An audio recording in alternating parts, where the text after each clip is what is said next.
मैं आज आपको सिखाने वाला हूँ कि अगर आपको अपना पीएफ निकालना है तो आपको फॉर्म 15G कैसे भरना है। ये 15G क्यों भरते हैं?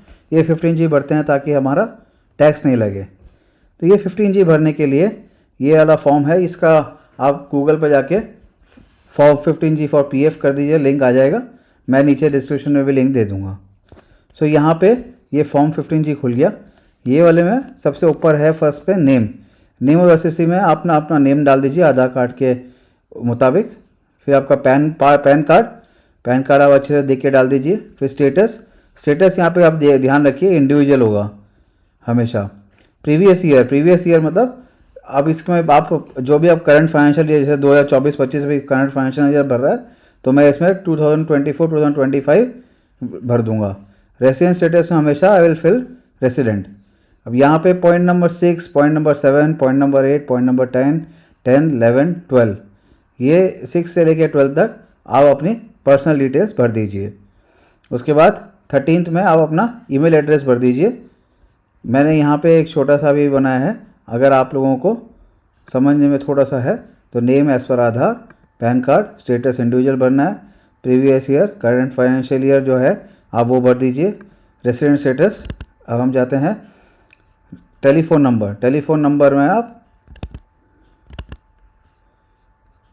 6 रेसिडेंट स्टेटस आप रेसिडेंट भरेंगे ऑब्वियसली, क्योंकि आप इस इंडिया के हैं और यहाँ पे एनआरआई वालों को फॉर्म होता ही नहीं applicable, so this will be resident. फिर आप 14 पे जाइए, अपना मोबाइल नंबर भर दीजिए। अब इसमें whether assess to tax under the income tax, अगर आपने आईटीआर भरा है तो आईटीआर कौन से ईयर में भरा है। अगर आपने नहीं भरा तो सिंपल नो कर दीजिए, भरा है तो यस करके जो भी असेसमेंट ईयर में भरा हुआ आपने वो असेसमेंट ईयर यहाँ डाल दीजिए। उसके बाद आप कितने का पीएफ अमाउंट निकाल रहे हैं, जो भी जितने का भी पीएफ अमाउंट आप निकाल रहे हैं वो आप अमाउंट यहाँ भर दीजिए। और ये 7 हो जाएगा estimate total income of the previous year in which income mention in column 6 to be included. इसमें आपको जो भी पीएफ अमाउंट आप निकाल रहे हैं वो प्लस और भी आपने जो भी अर्न किया है, सैलरी से अर्न किया और रेंटल इनकम अर्न किया और जो भी है वो टोटल आप यहाँ भर देंगे। फिर यहाँ पे आपको भरना है details of 415G other than this. अगर आपने जैसे आपके पास कोई एफडी है उसका इंटरेस्ट का आपको 15G भरा है तो आप वहाँ पे उसकी भी डिटेल भर दीजिए। अगर यहाँ पे 1, अगर आप टोटल नंबर ऑफ 15G कितने भरे हैं, जैसे सपोज आपको यही भर रहे हो तो 1 ही आएगा। अगर आपने किसी एक बैंक में 15G का भरा है तो यहाँ पे 2 आ जाएगा, वो वाला प्लस ये वाला। और यहाँ पे अगर आपने वो भरा है तो कितना इंटरेस्ट अमाउंट था प्लस ये 16th में जो आप वैल्यू निकाल रहे हैं, जो भी पीएफ अमाउंट आप निकाल रहे हैं वो इन दोनों का टोटल आ जाएगा। अगर आपने नहीं भरा कहीं और 15G तो यहाँ पे 1 आएगा और यहाँ पे जो ये 16th में भरा आपने 25,000, वो 25,000 आप भर देंगे यहाँ पे। अब 19 में details of income for which declaration is filled, यहाँ पे आपको सीरियल नंबर 1 आएगा। यहाँ पे आप यूएएन नंबर लिख दीजिए और पीएफ नंबर दोनों लिख सकते हैं। पीएफ नंबर मतलब मेंबर आईडी जो भी है। फिर nature of income will be PF withdrawal, इसका आप ध्यान रखिए।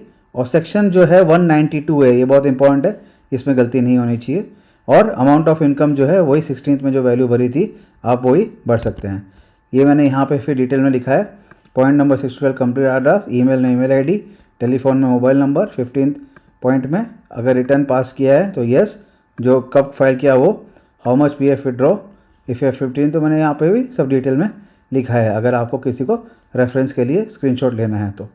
उसके बाद अब हम आते हैं डिक्लेरेशन पे। डिक्लेरेशन में आप अपना नाम भर दीजिए आधार कार्ड के हिसाब से। उसके बाद आप यहाँ पे जैसे अभी 2024-25 चल रहा है तो यहाँ पे प्रीवियस ईयर एंडिंग 31 मार्च 2025 आ जाएगा और असेसमेंट ईयर नेक्स्ट ईयर आता है। तो जब भी आप फॉर्म इनकम टैक्स भरते हैं तो असेसमेंट ईयर 1 साल आगे का होता है, तो असेसमेंट ईयर 2025-26 हो जाएगा।